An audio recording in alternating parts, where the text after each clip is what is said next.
Imagine the perfect bite, crunchy cinnamon sugar outside, and creamy cheesecake inside.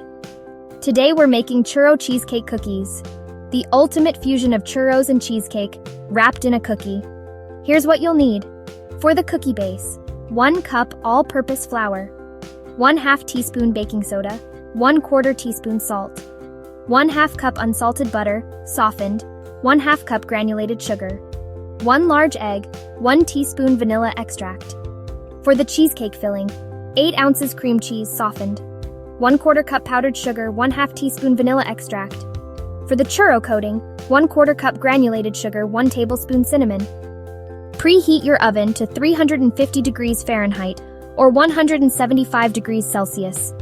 In a large bowl, cream together 1/2 cup softened butter and 1/2 cup sugar until light and fluffy, about 2 to 3 minutes. Add in 1 egg and 1 teaspoon vanilla extract. Mix until well combined. In a separate bowl, whisk together 1 cup flour, 1/2 teaspoon baking soda, and 1/4 teaspoon salt. Gradually add your dry ingredients to the wet mixture. Mix just until a dough forms. Don't overmix. It keeps the cookies soft and chewy. In another bowl, beat 8 ounces of softened cream cheese until smooth.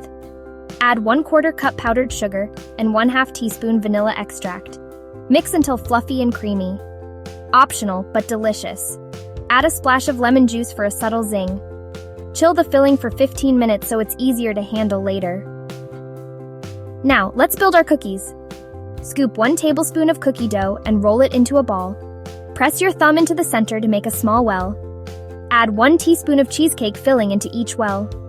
Gently fold the dough around the filling and roll it back into a ball, fully sealing the cheesecake inside. Roll each ball in your cinnamon sugar mixture. Place your cookies on a parchment-lined baking sheet. Leave some space in between. Bake at 350 degrees Fahrenheit for 12 to 15 minutes until the edges turn golden. Let the cookies rest for a few minutes, then transfer them to a cooling rack. For a finishing touch, drizzle a glaze made from powdered sugar and milk over your cooled cookies. While the glaze is still wet, sprinkle more cinnamon sugar for extra crunch. Want a showstopper? Top with a mini churro or a swirl of whipped cream. Store your cookies in an airtight container at room temperature for up to 3 days. Refrigerate for up to a week, or freeze the unbaked dough balls for future cravings. Churro cheesecake cookies are more than just dessert. They're a moment of joy in every bite. Bake them for friends, family, or just for yourself. Because everyone deserves a little sweet magic. Be sure to check out this video for more.